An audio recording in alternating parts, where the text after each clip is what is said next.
Well, good Tuesday morning, everyone. It is the 9th of February already, and I'm going to wrap this up as quick as I can today. We got quite a bit to deal with because I need to get out to Shady Oaks to do communion this morning. So, we are going to be looking at the 22nd chapter of Luke again. We're in verses 39 to 46. There's a lot here that we can say about this section, I think. And this is a section of scripture that little over a year ago now, when Gail and I were in Israel, we were in the Garden of Gethsemane. This is where we're talking about today. We are on the Mount of Olives in the Garden of Gethsemane. And so a year ago, end of month, we were there in the garden. And while I was there, each of us, there were four of us ministers with our wives that were there on this tour together. It was a very special tour put together by a very generous soul. So it was a very intense time of study and revelation and touring. And so what each of us during that time that we were in Israel, each of us ministers were asked to give a sermon at some point. And it happened to be that when we were in the Garden of Gethsemane, we went to an adjacent garden, because Garden of Gethsemane, there's a lot of people in there, even though the weather was a little dreary and rainy when we were there. So we went to an adjacent garden that Mishi had arranged for us to be able to go to in order for us to spend some time together in prayer and in study. So I was asked to give a sermon in the Garden of Gethsemane. Or actually, we were given locations to choose, and I said, I want the Garden of Gethsemane.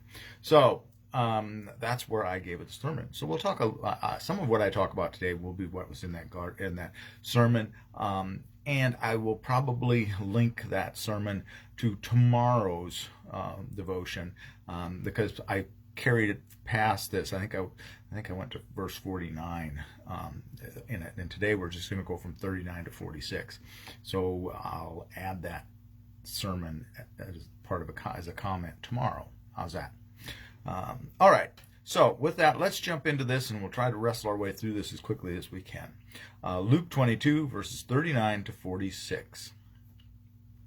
He came out and went, as was his custom, to the Mount of Olives, and the disciples followed him. When he reached a place, he said to them, "Pray that you may not come into the time of trial." Then he withdrew from them about a stone's throw, knelt down, and prayed, "Father, if you are willing, remove this cup from me, yet not my will, but yours be done." Then an angel from heaven appeared to him and gave him strength. In his anguish he prayed more earnestly, and his sweat became like great drops of blood falling down on the ground. When he got up from prayer, he came to the disciples and found them sleeping because of grief. And he said to them, "Why are you sleeping? Get up and pray that you may not come into the time of trial." Okay. First of all, this is about prayer, okay?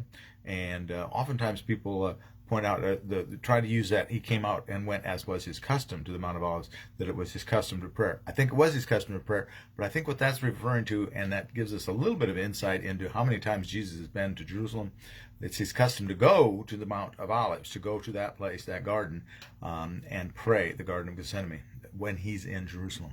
So that kind of gives us some insight, I think, into the idea that Jesus came to Jerusalem more than just a couple of times. He'd been there many times throughout his life, and this was his practice. When he was in Jerusalem, this is what his routine was to go out, to stay on the Mount of Olives, and to go into the city, and then come out and pray in the garden, and apparently in the evenings. But prayer is a very big part of his life, and he was praying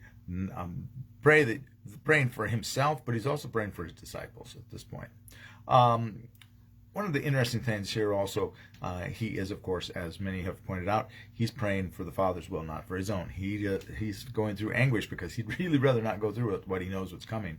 But he is praying that God's will be done, not his weakness of his, because he's fully human and fully God, right?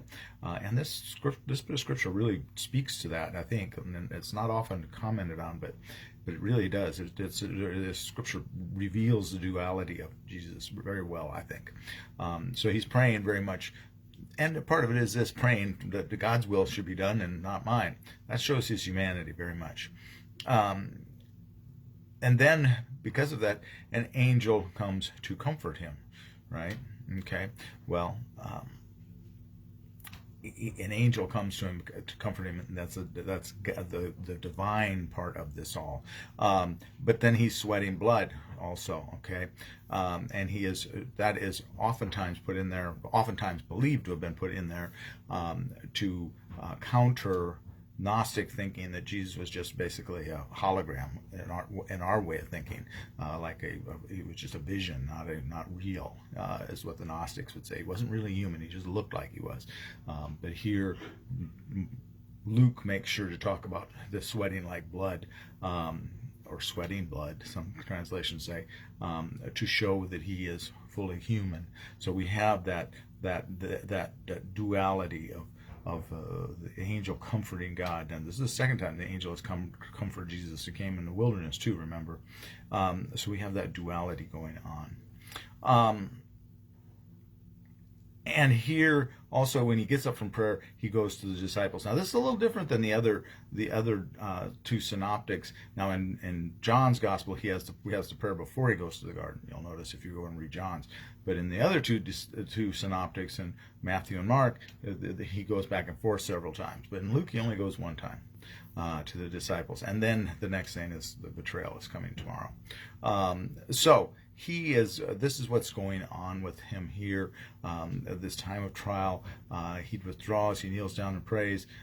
He asks for the removal of the suffering, but he knows, because he is divine, he knows that that's not going to happen, and he's just going to have to endure it. The humanness of him is going to have to endure this pain. So there is more to talk about this, but we're going to kind of go back and do it tomorrow. Some of it I'm not sure. I'm kind of wrestling. Do I save some of this back for when we get to Acts? I'm not sure. I'm going to have to decide on that and pray on that. So with that, I'm going to let you go a little bit quickly today, because like I said, I've got to get ready to go out to Shady Oaks and do some communion in a little bit. So please do have a very blessed day, and as I always tell you, please be a blessing to someone today. We will see you in the morning, and we'll talk more about this section. All right? God bless, and goodbye.